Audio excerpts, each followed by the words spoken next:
నేను చెప్పేది మీ అందరికి అర్థమవుతున్నదా? నేను అరవట్లేదు అంటున్నాను. ఎందుకు అరవట్లేదు అంటే నేను తెలుసుకున్నాను, అరిస్తే శక్తి పోతుంది. ఫ్యాన్ ఆఫ్ చేశాము. ఇప్పుడు నా మాట అందరికీ అర్థమవుతుందా? ఒకసారి గట్టిగా చప్పట్లు కొట్టండి.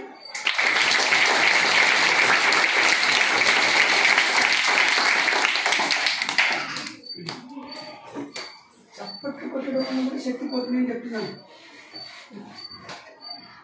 అది మీకు తెలియాలిగా. కొట్టే ఏమైంది కంటే కొంచెం నొప్పేస్తుంది కదా అది చెప్తున్నాను. అది మీరు ఫీల్ కాలితే తెలుస్తున్నట్టు అనుకో. అర్థమవుతుందా? సో మీరు మీ శక్తి ఉన్నప్పుడు ఏం చేయాలి అంటే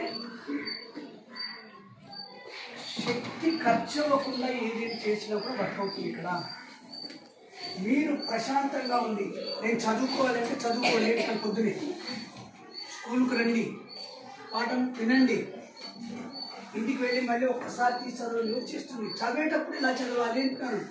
మీరు మీ మాస్టర్ ఇట్లా బుక్ తీసి చెప్తున్నారు కదా, బుక్ తీసి ఇలా చెప్తుంటారు కదా, మీరేం చేయాలి? మీ మాస్టర్ కవి చూడాలి, లేదు మీ మాస్టర్ ఇక్కడ రాస్తుంటే బోర్డుని చూడాలి. మీరు ఎక్కడ చూడకూడదు అంటున్నాను. అర్థమవుతుందా? మీ దగ్గర ఎట్లాంటి శక్తి ఉంది, మరి ఆ శక్తిని ఎట్లా వాడుకోవాలి ఇస్తాను. అరవకూడదు నేను ఫస్ట్ అరిస్తే వెళ్ళిపోతుంది. అర్థమవుతుందా? సో ఏ పని చేయాలన్నా ప్రశాంతంగా చేయండి.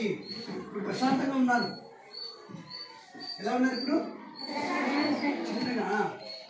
నాకు చూడలేదంటాను కదా, గట్టి మాట్లాడడానికి చెప్తున్నారు. ఇట్లా మీ టీచర్ ఏంటంటే గట్టి చెప్పకూడదు, నన్ను నది చెప్పాలి. క్లియర్గా ఉన్నా? మీరు ఏ సమయంలోనైనా ఫస్ట్ అరవకూడదు. అరిస్తే ఎవరికి అర్థం కాదు. నీవు అరుస్తున్నావంటే అర్థం ఏంటి అంటే అజ్ఞానము. నువ్వు అరిచావంటే ఏంటి? నువ్వు అరవలేదంటే నీ దగ్గర జ్ఞానం ఉంది.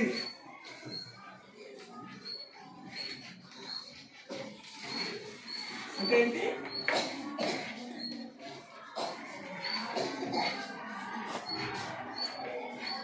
ఇప్పుడు నీ దగ్గర జ్ఞానం ఉందా లేదా?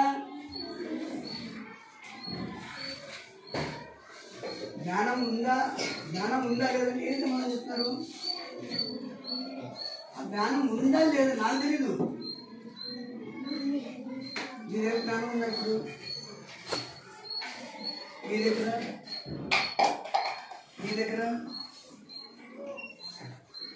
ఏం చెప్తున్నాను? ఇప్పుడు అరవకూడదు అంటున్నా, అదే జ్ఞానము. మీరు ఏంటంటే మాట్లాడతారంటే అరవకూడదు అనేది జ్ఞానము. ఇప్పుడు చెప్పండి, మీకు జ్ఞానం ఉందా లేదా? ఉంటేనే కానీ తెలిసింది ఇది అజ్ఞానం అని. ఎందుకంటే ఈ అజ్ఞానాన్ని దాటారు మీరు. విన్నారుగా ఇంతసేపు, తెలిసిన తర్వాత అర్థంగా అరవడము అజ్ఞానము చెప్పాను, అరవకపోవడము జ్ఞానం ఉంది. మరి ఇప్పుడు మీ జ్ఞానం ఉందా లేదా?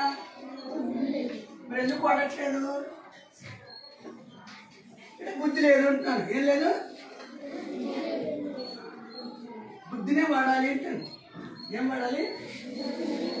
బుద్ధి ఎప్పుడు బయటకు వస్తుంది. సో అరవకూడదు, అరిస్తే జ్ఞానము. అరవడం లేదు అంటే మీ దగ్గర జ్ఞానం ఉంది అని అంతే. మీరు చెప్పాల్సిన పని లేదు. మీరు పోయి నా దగ్గర జ్ఞానం ఉంది మేడం, సార్ జ్ఞానం ఉంది అని చెప్పకూడదు. జ్ఞానం ఉంటే ఉంచుకోండి అంటున్నాను. ఇప్పుడు మీరు అరిచారనుకోండి, మీ సార్కు మీ మేడంకి ఏమర్థమవుతుంది? వీడు అజ్ఞానంలో ఉన్నాడు, అందుకే స్కూల్కి వస్తాను అంటాను. అర్థమవుతుందా? స్కూల్కి ఎందుకు వస్తున్నారంటే జ్ఞానం కోసం వస్తున్నారు. మీరు అరిస్తే శక్తి కోసం అరవకూడదు అంటున్నారు. సో మీరు చూసేదానికి మీ 100% శక్తి ఇక్కడ 100% ఉంది. అనంతమైన శక్తి అంటే 100% ఉండేది. సో ఈ 100% శక్తిలో ఏమి మీ మనసు ఆలోచన చేయడానికి మీరు చూసి సారు, మేడము, సారు, తోటి విద్యార్థులు, ఈ సారు ఇట్లా చూసేదానికి దాన్ని దృష్టి అంటారు. చూసేటువంటి దృష్టి. దీన్ని ఏమంటారు? నన్నేమంటారు? Correct sir. కానీ మనం అందరూ మానవులు అంటున్నాను. మనం ఎవరు? మానవులు ఏం చేయాలంటే మానవత్వాన్ని కలిగి ఉండాలి అంటాను. ఫస్ట్ అరవడం కాదు అంటాను. మానవులు ఏం కలిగి ఉండాలి? మానవత్వం కలిగి ఉండాలి. అంటే నీవు స్కూల్కి ఎందుకు వస్తున్నావు, పక్క వాళ్ళు కూడా నీలాగే స్కూల్కి వస్తున్నారు కాబట్టి వాళ్ళను గిల్లడము, బుక్ లాక్కోవడము, కొట్టడం చేయకూడదు అంటున్నాను. మీరు ఎట్లా వచ్చారు, వాళ్ళు అలాగే వచ్చారు కదా. అందుకు మీరు ఎప్పుడు కూడా ఎలా ఉండాలి? ప్రశాంతంగా ఉండాలి. ప్రశాంతంగా ఉంటే మీ సార్ చెప్పేది స్పష్టంగా అర్థమవుతుంది అంటాను. అర్థమవుతుందా? ఎప్పుడు ప్రశాంతంగా మీరు ఉన్నప్పుడు మీకు సార్ చెప్పేది అర్థమవుతుంది అంటున్నాను. అర్థమవుతుందా? సో ఈ 100% శక్తిలో ఏమవుతున్నది అంటే ఫస్ట్ 50% శక్తి మనసు అంటున్నాను. అంటే ఆలోచన చేసేదానికి, మనసు పనిచేయడానికి. అర్థమవుతుంది కదా? చూడడానికి 30%.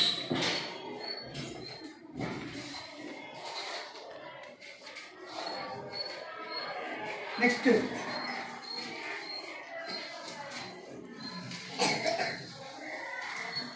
30% చూడడానికి. కళ్ళుందా? చూడడానికి. మీరు కేవలం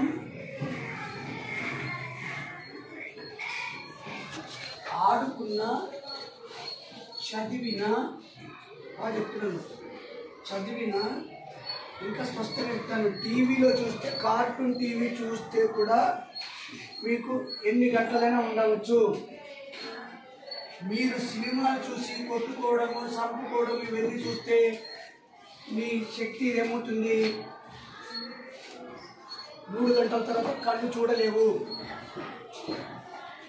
ఏమవుతుందా? సో మీరు చేసేదేంటి? చూడడం కానీ, చదవడం కానీ ఇవన్నీ చేస్తే ఏమవుతుంది? శక్తి. కేవలం చూడడము, చదవడము చేస్తుంటే మీ శక్తి ఎక్కడ పోదు. కానీ మీరు చూసేటప్పుడు కార్టూన్ నెట్వర్క్ చూసినప్పుడు ఏమవుతుంది? మీరు ఎక్కువసేపు నవ్వుతారు కదా.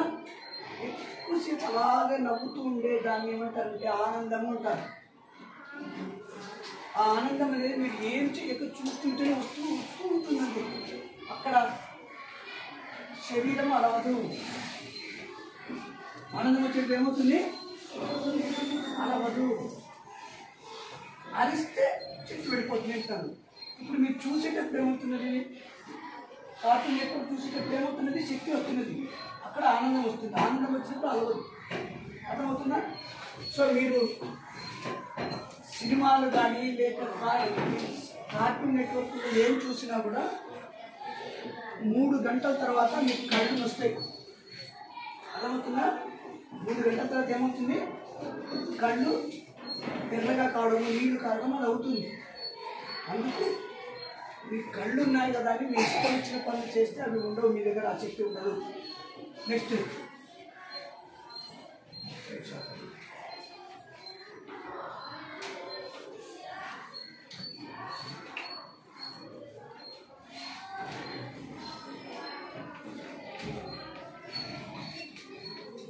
ఇది మాట్లాడడానికి 3 నుంచి 10% పోతుంది. మీరు అరిస్తే క్లియర్గా చెప్తున్నాను. మీరు అని పోతుంటారు. అట్లాగైనా అరిస్తే 9 నిమిషాల తర్వాత మీరు అలసిపోతారు. అంటే 9 నిమిషాల తర్వాత అలసిపోతారు. ఎప్పుడు కూడా అరవకండి. అర్థమవుతుందా? అరిస్తే ఏమవుతుంది? 9 నిమిషాల్లో శక్తి వెళ్ళిపోతుంది. ఇంకా ఆ తర్వాత మీరు ఇంకా అరవలేరు అంటున్నాను. మా స్కూల్లో ఇక్కడనే పోయి అక్కడెక్కడ పోయాను. మీరు స్కూల్కి పోయినప్పుడు టెస్ట్ చేశాను. అక్కడ అమ్మాయి భయపడిపోయింది. ఏ పాప నువ్వే తింటున్నాను అంటున్నాను. 9 నిమిషాలు చెప్పాను. 6 నిమిషాల తర్వాత రాలా. ప్రాక్టికల్గా ఉంటాను సార్ నేను. ఇప్పుడు అరవమంటున్నాను, ఇప్పుడు సరే కదా అంటున్నాను. అర్థమవుతుందా? ఎందుకు శక్తి గురించి చెప్తాను ఎందుకనమాట. సో మీరు 15% ఉన్నప్పుడు అరిస్తే 9 నిమిషాలు చెప్పినట్టు మీకు మళ్ళీ మాటలు రావు. అర్థమవుతుందా? అదే నేను అంటున్నాను. నెక్స్ట్ 50, 30 ఎంత అయింది? 20, 95.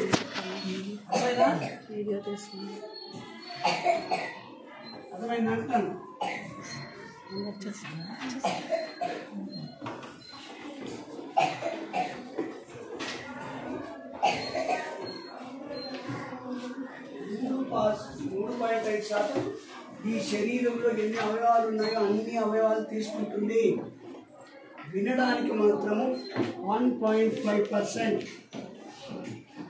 అందుకే వినడానికి ఎట్లా ఉండాలంటే ప్రశాంతంగా ఉంటే వర్క్ అవుతుంది.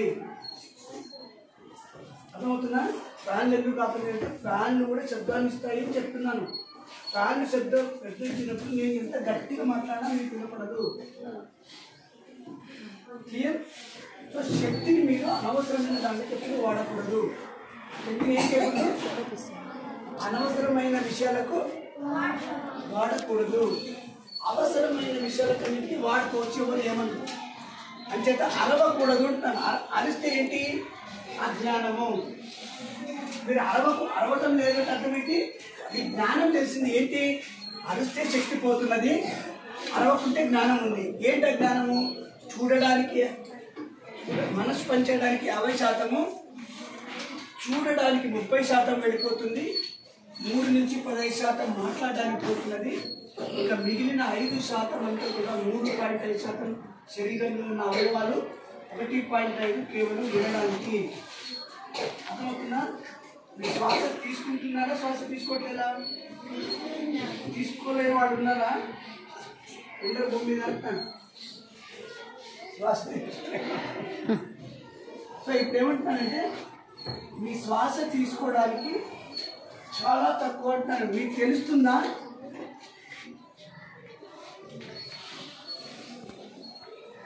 ఈ సంఖ్య మీకు ఏమర్థమవుతుంది? 0.1 తెలుస్తుందా? తెలుస్తుందా? తెలియదా అంటున్నాను. తెలుస్తుంది కదా. ఇప్పుడు 0 పక్కన ఇది పెడితే అదే దాన్ని ఏమంటారు? అర్థమవుతుందా? ఇది 1/10 వంతు, ఇది 1/1000 వంతు. అర్థమవుతుందా? మీ శ్వాసకి ఎంత అవుతుంది అంటే 1/1 పక్కల 99 సున్నాలు పెట్టాలి. ఏంటి దాన్ని ఏమంటారు? నాకు కూడా తెలుసుకుంటున్నాను. నాకు అంత శక్తి ఉంటేనే మీరు లేచి నడుస్తున్నారు. అందుకు సరిగ్గా శ్వాస తీసుకోవాలి మీరు. అర్థమవుతుందా? సరిగ్గా శ్వాస తీసుకోవాలి. నెమ్మదిగా వదులుతుంటే ఏం కాదు. మీరు తొందరపడితే అంటే స్కూల్కి పోవాల్సిన సమయంలో మీరు ఆడుకుంటూ ఉన్నారు. స్కూల్కి వస్తారా? రాలేదు. స్కూల్కి పోయే సమయంలో స్కూల్కి పోవాలి అంటారు అంతే. అర్థమవుతుందా? స్కూల్లోకి వచ్చి ఆడుకోవచ్చా? ఎందుకు? జ్ఞానం ఏంటంటే గురువు అయితే చదువుకోవాలంతే. అరవచ్చా? కొన్ని స్కూల్ పోయి అరిస్తే అజ్ఞానము. జ్ఞానం లేదు. అరుస్తున్నారు, అలసిపోతున్నారు, జబ్బులు వస్తాయి. అర్థమవుతుందా? మీరు ఎప్పుడు కూడా మిమ్మల్ని మీరు ఇష్టపడాలి, మిమ్మల్ని మీరు ప్రేమించుకోవాలి. అర్థమవుతుందా? నేను ఏం చెప్తున్నాను చెప్పండి. అందరికి చూడండి. నేనేం చెప్తున్నాను నెమ్మదిగా చెప్పండి. నేనంటే నాకు ఇష్టం, నన్ను నేను ప్రేమిస్తున్నాను, నా శరీరంలోని అవయవాలన్నీ చక్కగా పనిచేసి నేను సంపూర్ణ ఆరోగ్యంతో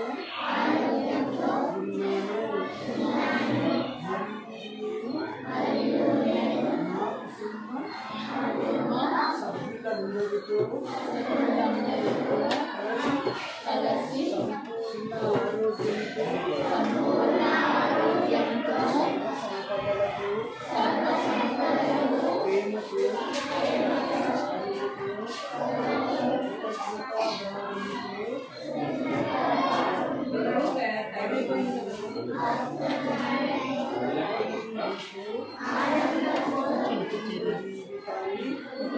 జీవితాన్ని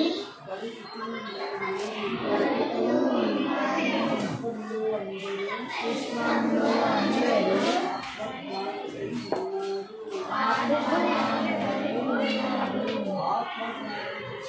బుద్ధి వాడతారు, ఆత్మజ్ఞానం ఆలోచించారు, ఆత్మజ్ఞానం ఆలోచన నాకు అడుపు ఉండదు. కళ్ళజోడు ముందు అజ్ఞానంలో మొదలుపెట్టని తీసుకోవాల్సిన విధానం వచ్చిన తర్వాత మీరు మూర్తి అగ్రి చేయండి అంటున్నాను అంతే. I will make you throw it out. That simple for you. You have to agree with me అంతే. నేను పూజ చేయను, నాకు దేవుడు లేడు అనేస్తానంతే. మీరే దేవుడు ఏమవుతుందా? దేవుడు అనేది వేరు లేదు. కానీ మీరేం చేస్తున్నారు? దేవుడు ఇది అని ఇక్కడే చూపిస్తున్నారు. నేనేమంటున్నాను, దేవుడు అనేది ఏంటంటే అంతటా ఉన్నాడు అంటున్నాను. మీరందరూ శ్వాస తీసుకుంటున్నారా? గాలి ఉందిగా, గాలి దేవుడు చూపిస్తారు. పని ఎక్కడుందో ఎందుకు? గాలి చుట్టూ ఉంది కానీ ఏం చేస్తుంది? పక్షి తెలుస్తుంది కానీ కనపడదు. అర్థమవుతుందా? సో ఈ శ్వాస తీసుకుంటేనే కదా మీరు భూమి మీద చేయగలుగుతున్నారు పనులు. అర్థమవుతుందా? మన అంతటా దేవుడు అనేది కానీ కనపడదు. మీరు ఎక్కడో ఒక చిన్న ప్రాంతం తీసుకొని చెప్తున్నారు, అది కరెక్ట్ కాదు అంటున్నాను. ఓకే, సో మీ నమ్మకం ఎప్పుడు పెరుగుతుందంటే మీ మీద పెట్టుకుంటే మీ నమ్మకం పనిచేస్తుంది. మీరు ఇంకా దేని మీద పెడితే అది మీ దగ్గర పనిచేయదు. సో మీ నమ్మకం పెట్టాలంటే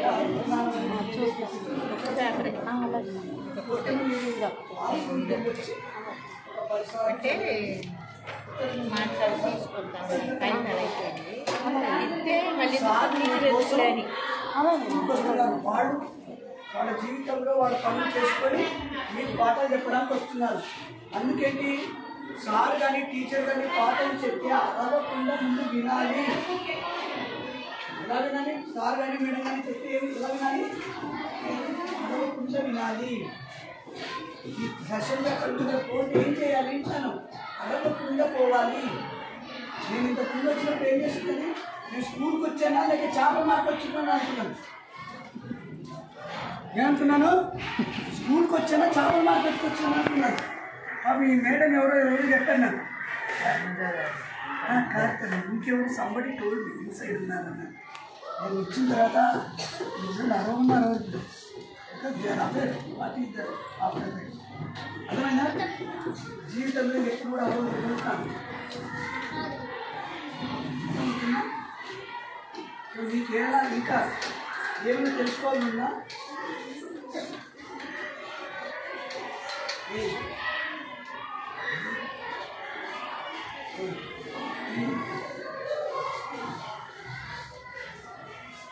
ఇంకా ఏమైనా తెలుసుకోవాలన్నా అనంతమైన చెప్తుంటే మంచి పనులు చేయండి అంటాను. మీరు మంచి పనులు చేయండి, 10 మంది కన్నా మంచి చేయండి. ఒకరిని కొట్టాలి, ఒకరిని గుర్తించాలంటే ఎప్పటికీ కూడా ప్రశాంతత ఉంటే బుద్ధి బయటకు వస్తుంది. స్నానం ప్రశాంతత ఉంటే ఏమొస్తుంది? అది మీరు బుద్ధి లేకుండా ఉన్నారు కానీ ఇప్పటిదాకా ఎలా ఉన్నారు? బుద్ధి లేకుండా ఉన్నారు అంటున్నాను. ప్రశాంతంగా ఉంటే బుద్ధి అదే బయటకు వస్తుంది అంటున్నాను.